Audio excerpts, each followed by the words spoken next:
Well, g'day guys, and welcome to our first episode of 2025. We hope you've all had a very good festive season. Ours was pretty quiet. We just spent some real quality time with close family and caught up with a few close friends as well. Now, it's been a while since we've been able to put an episode out. We've had a fair few things going on in the background which have been out of our control, and we've needed to put our travel plans on the back burner for a little while. Just spending some good time with family. They've needed our support, we've needed their support, and I'm not going to go into it any more than that, but I'm sure you can all agree that family's the most important people in your life, and when that time comes when you need to be with them, you put everything else on hold. But this episode more revolves around how we've gone about just trying to avoid the Christmas crowds, the holiday crowds, and paying those crazy exorbitant prices that you'd have to pay at caravan parks. We'd been thinking about this for quite some time, and we came up with a plan a few months ago about how we would avoid that, and we'll go into that a little bit later on in the episode. But first we'll show you what we've been up to while we travelled our way down to our little destination where we've been for the last couple of weeks, which is just outside of Canberra.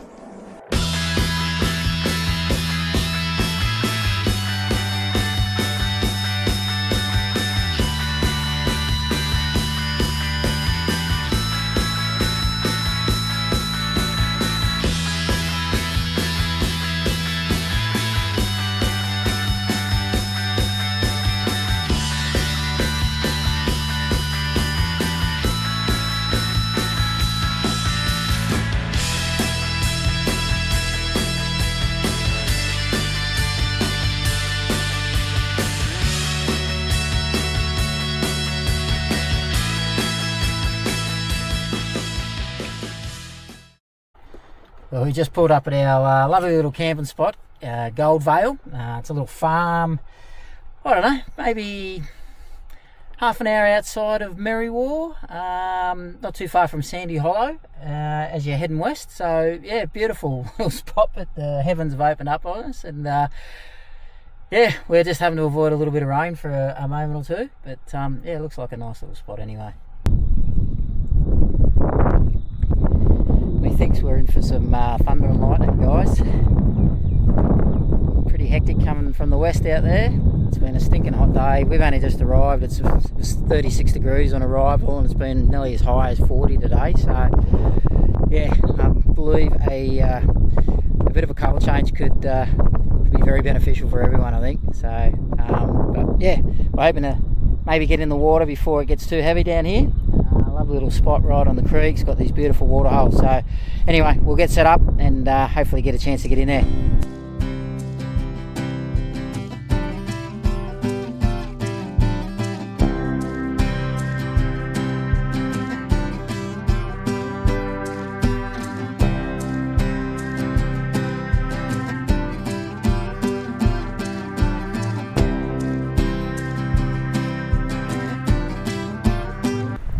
Still probably around about 35-36 degrees out here, so this is pretty damn refreshing. Just had some pretty big winds come up, so we've just saved our awning from being ripped off, but down in the water it is pretty bloody nice. So and we just met the owner, Paul, a pretty nice bloke. He did a couple of years of travelling around Australia and just decided he wanted to give back to the travelling community, and they've set up this beautiful place here where you can stay in their property. Now normally it's $25 a night. It's got to be self-contained, but that's still pretty bloody cheap. But he's just come down and informed us that at this time of year, being around the Christmas New Year holiday period, it's completely free. So what a bloody bonus, man. Like, you know, getting to swim in some beautiful freshwater water holes, and yeah, and it's costing us absolutely nothing to stay here. So we are absolutely stoked. And we're only going to stay one night, but who knows, maybe we'll stay an extra night now. So yeah, absolute ripper.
So moving day today, guys.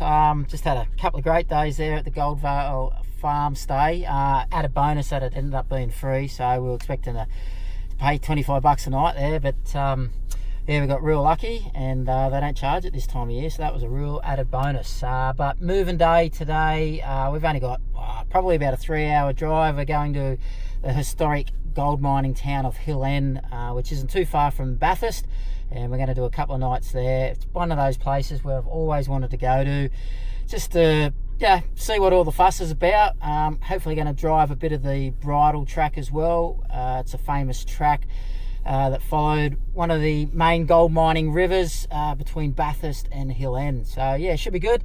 I think it's going to be quite a pretty drive as well. Go through the Goulburn National Park. Yeah, so not much more on the cards other than that. Hopefully we get to town just after sort of 1-2 o'clock, and we'll have a bit more of a look around the town itself this afternoon.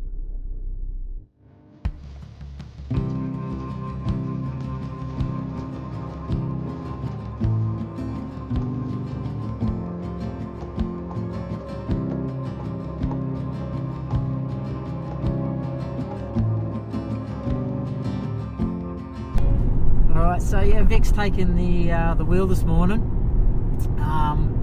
It's one of the things that now we're back on the road, we're going to change up a bit more, put Vicky behind the wheel a little bit more, just to give her a bit more practice.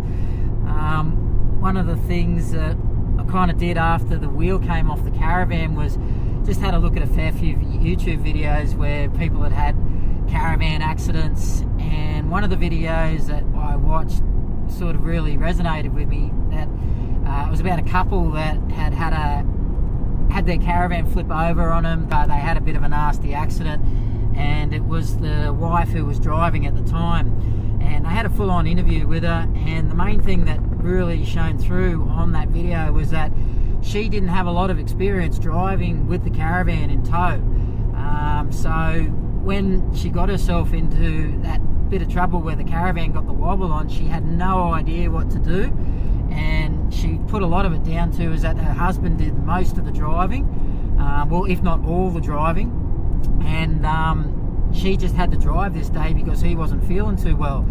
So it sort of really resonated with me, and Vicky and I had a bit of chat about it, and we thought it's probably best that she does a bit more driving so she gets that experience up, she feels a bit more comfortable. If we ever get in that situation where I'm not feeling any good to drive, or you know, she can take over, and that she feels confident and knows what she's doing behind the wheel while she's towing the caravan.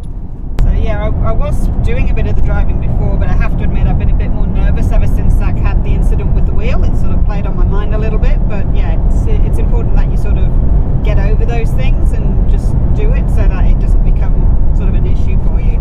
You know, something that you might want to think about if you're heading out on the road.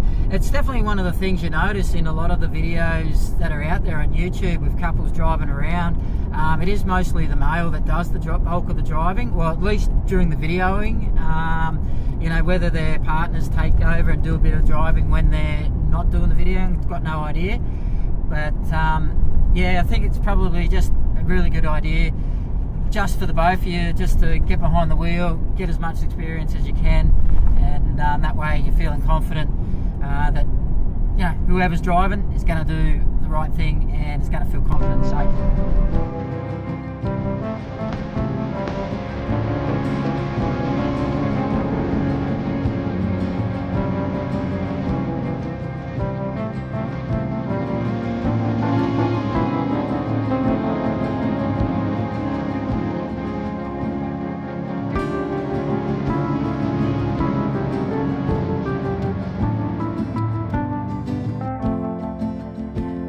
Well, we're just about to roll into Hillend. It's been one hell of a windy road since we left the Castlereagh Highway at Mudgee. Vic's done pretty bloody well though. Yeah, good practice. Very good practice. Lots of downhill action, very windy, slipping gears, things like that. So it's been good. Very pretty drive too. Like, the more we've got into the mountains, you can see how much the terrain and the scenery and, like, particularly the flora has changed. And it must be damn cold up here in the winter time. So we're right pretty high up into the mountains, and if anyone knows Bathurst, it gets pretty bloody cold in the winter, and we're not too far from Bathurst. So yeah, it's pretty much a real nice pleasant change in temperature for us, considering we've sort of been hitting those high 30s the last few days. So it's going to be quite pleasant up here in the mountains.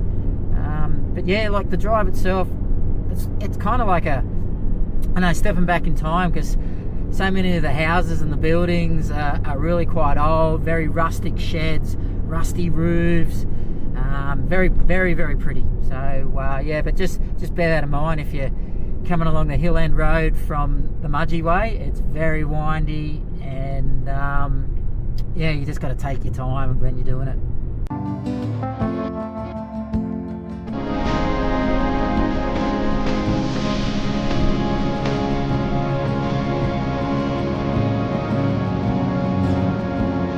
What?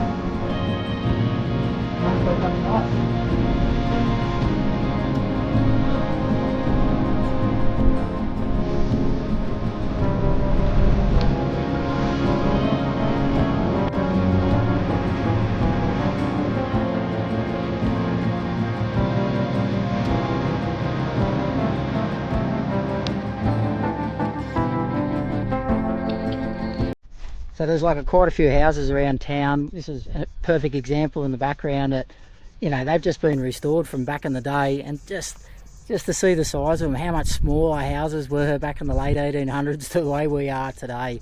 You know, it's not like their families would have been any smaller, but it's just quite remarkable what people in the late 1800s, early 1900s would have lived in compared to what we're used to living in nowadays. It's unreal. So Vicky's standing next to a replica of the biggest chunk of gold / quartz rock that was pulled out of Hillend back in the day in the 1870s.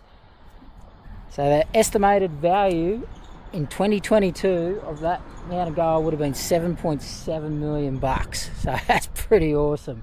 Look at the size of it. It's nearly taller than Vicky.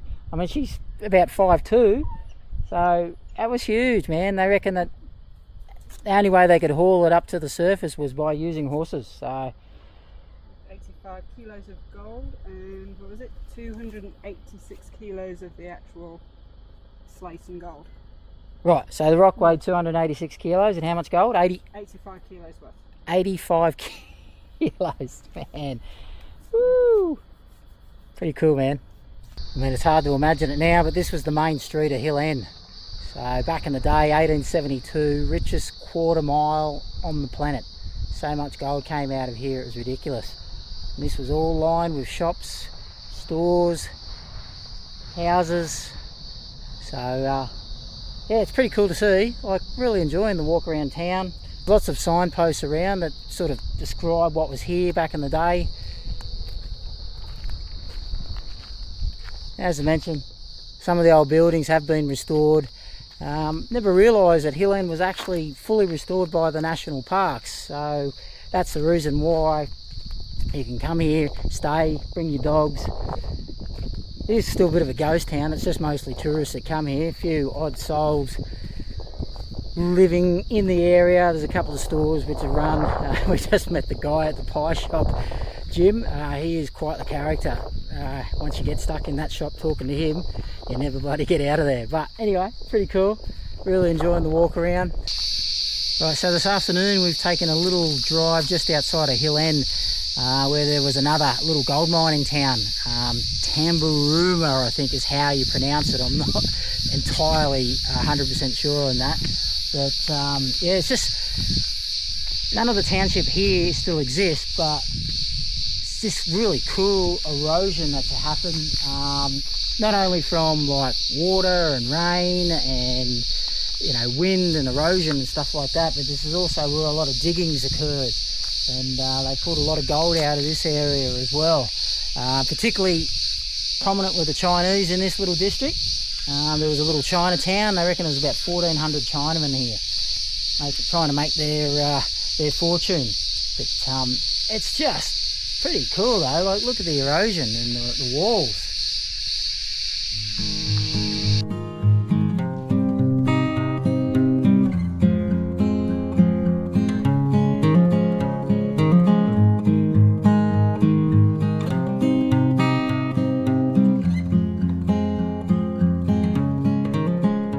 So it said this arch was created by a mine shaft that was dug in through that way, or a tunnel that was dug in, and obviously over time, water, wind, all the erosion has created this pretty cool looking archway. So it's actually the main landmark most people come to see down here at Golden Gully. It's pretty cool.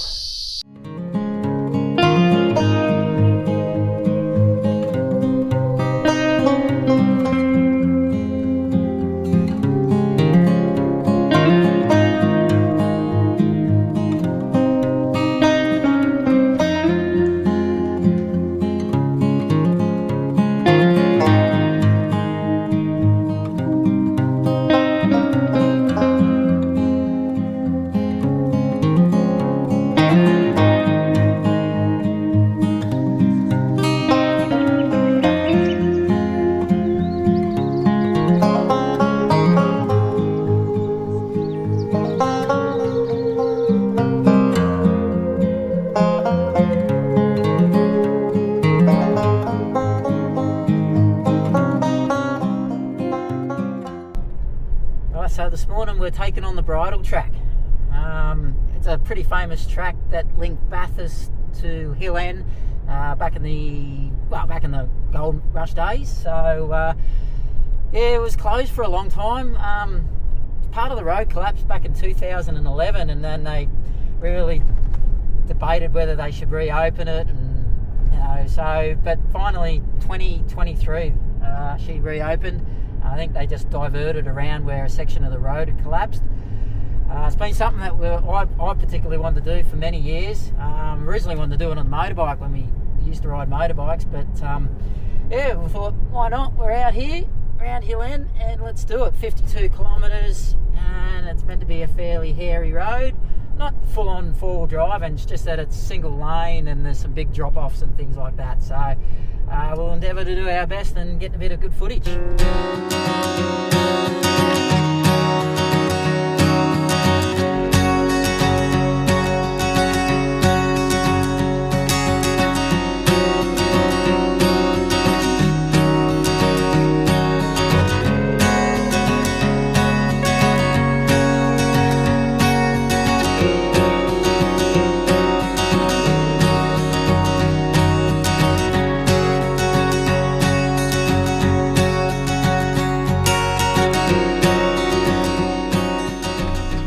So this is the section, I think, Monaghan's Bluff, that actually collapsed back in 2011, and probably one of the main reasons they call it the Bridle Track. So apparently back in the day when they used to bring out goods from Bathurst to Hillend, through certain sections of it, they used to have to pull the horses by the bridles to get them through. It was so steep and narrow. So yeah, let's give it a crack.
So that's a small glimpse on how we've been avoiding the crowd so far.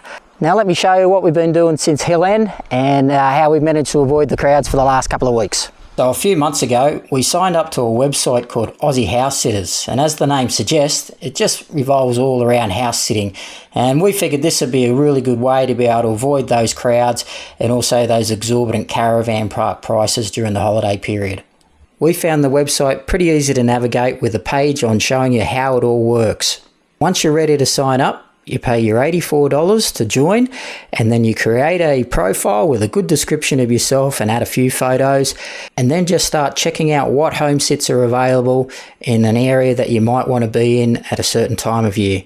And that's how we found our little homestay down here just outside of Canberra. People on the website who are looking for house sitters are looking for someone to either look after their pets or their farm animals. And for the past 2 weeks, we've had the pleasure of looking after this Aussie Shepherd cross Border Collie named Storm. Main things we've had to do with her is take her on a daily walk, which has been a pleasure, just down to the local dam where she gets to have a lovely swim. And our dog Boof has also enjoyed it, and both dogs have got on really, really well. We'd say that Boof hasn't acted as young as this in the last couple of years. An added bonus, we've also been staying in a 2-bedroom cottage with a kitchen and a bathroom, and had access to a swimming pool. So all up, paying $84 to join the website has been an absolute bargain, because more than likely we would have been paying close to that per night staying at a caravan park at this time of year. Well guys, I hope you found that bit of information on how we've avoided the holiday crowds useful. So as you can see, we've got the caravan hooked up to the car, and we're about to say goodbye to our house sit down here just outside of Canberra. Our original plan was that we were going to be staying here and then heading straight down to Victoria to travel around there for the rest of the summer and into autumn. We've had to change those plans, unfortunately. We're going back to spend some more time with the family, and hopefully by the end of January we'll be back on the road a bit more permanently, and the plan will be to head down to Victoria and spend the rest of the summer and into autumn down there. So if you've got this far, click the like and subscribe button, and we'll catch you on the next episode, which will be coming out probably in around about mid-February. Ciao for now guys, thanks for watching.